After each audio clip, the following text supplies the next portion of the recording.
How do you sell your business? How can you sell your business? I'm Jeremiah Townsend, the business broker advisor, and I'm here to help answer your questions free of charge. How can you sell a business? It's really simple. You find somebody who wants to buy it. Your business is ultimately worth whatever somebody is willing to pay you for the company. That's ultimately what the business is worth. It's not worth how much you think it is or hope it is. It's worth whatever somebody will pay you. A broker such as myself, an advisor as myself, will help you figure out and identify what a likely selling price is or what a good asking price is for your business. But this is how you sell the business. Usually, you display the information. I recommend working with a business broker. That's what I do. I help you do it smart to maximize how much money you make buying or selling the business. And yes, you make money buying the business. But when you sell a business, it's as simple as finding a buyer, usually signing a non-disclosure agreement so that they don't disclose information about your business, because you will be sharing financial information, financial data, tax returns, and that sort of documentation. You're also going to want to make sure to qualify them to make sure that they actually have the money available to purchase the business. Now, when you buy a business, you don't come in, the buyers don't come in with all the money. For example, if you're buying a business for $1 million, the person buying the business will most likely not have $1 million in cash to buy the business. They have enough money for a down payment, which is anywhere from 5% to 30% of the business.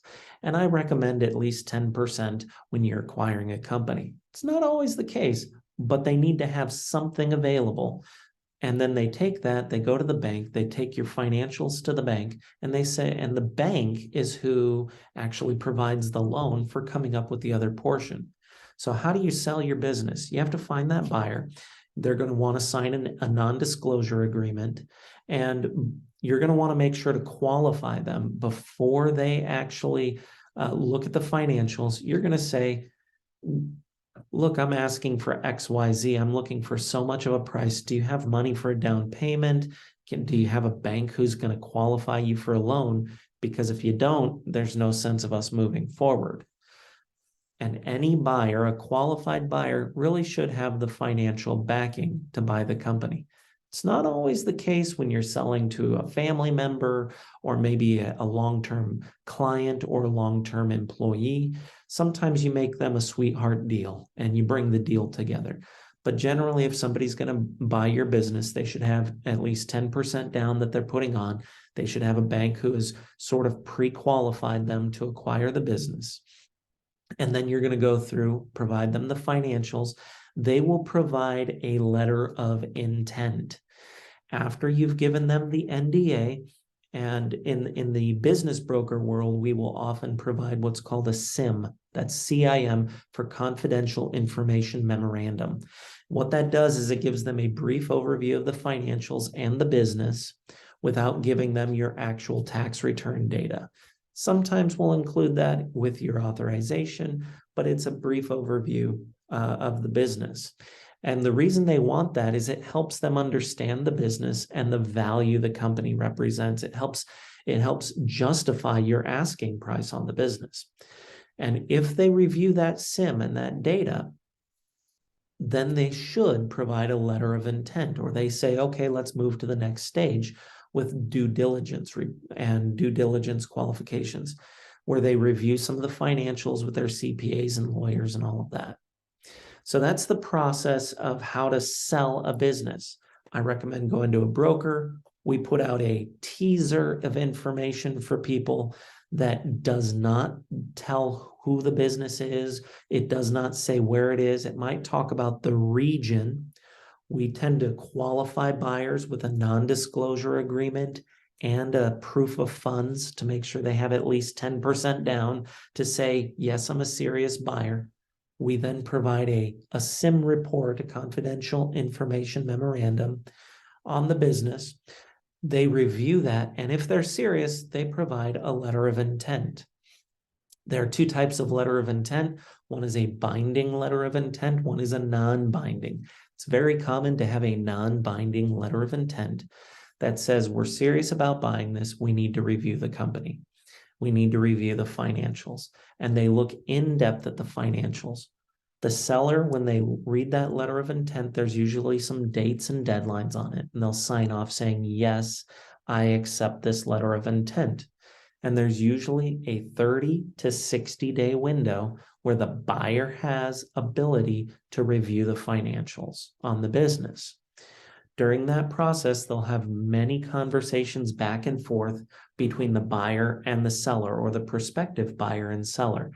And you want to keep those as cordial as possible. You really want to bring people together. This needs to be a win-win situation for both the buyer and the seller. And when you can bring those people together with a win-win scenario, that's how you're going to make this win at the end of the day. There's going to be, they will come after their letter of intent.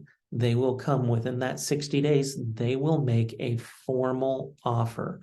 Within that 30 to 60 days, I default to about 60 days, but it's 30 to 60 days. They will have a formal offer. And usually the buyer will come with an offer that is below your asking price. That's just the way people always tend to negotiate. So if you need flat out, you absolutely need $500,000 selling your business, hopefully your business is worth that. A business broker like myself will help identify if you can get that price, or if it's likely you can get that price for selling your business. And we'll help bring you into alignment with what the market is likely to pay. But if you're asking for 500, for the most part, most offers will come in slightly below your asking price, whether it's 5 or 10% below. You need to be prepared for that. And you need to be realistic on your selling price. If you say, well, I want 500,000, so I'm going to ask for 600,000, so I have room to negotiate down. I understand. I really do. I've been there. I've owned several companies. I've sold several companies. The problem is the company worth it? If your company is worth $400,000 and you're asking $600,000, the investors are just going to say, no, I'm not even interested in talking with them. So you have to have a realistic asking price for your business. And then once they provide that offer, they'll usually provide earnest money with a signed agreement. That earnest money will be payable within a couple of days of you accepting that offer. And then the transaction happens. It starts to happen. The money is usually deposited with a third-party escrow company that holds on to that contract, holds on to that money during that transaction. And it could be as simple as a friend brings a $50,000 check to you and you sign over the company to them at a friendly meeting around a table. It can be that simple, or it can be much more complicated. In the state of Texas, if you're buying a company and acquiring the company, you have to make sure that you have a sign off from the state that the buyer is acquiring actually the tax implications for the company, because the tax implications for the company itself can follow the business, even though you transfer ownership to a different owner. So there are different issues that you have to make sure to be careful about. There are questions that you'll have to ask. For example, are they acquiring all the assets of the business? Are they acquiring the debt and the liability? Are they acquiring the bank accounts? Are they acquiring the tax ID numbers of the business?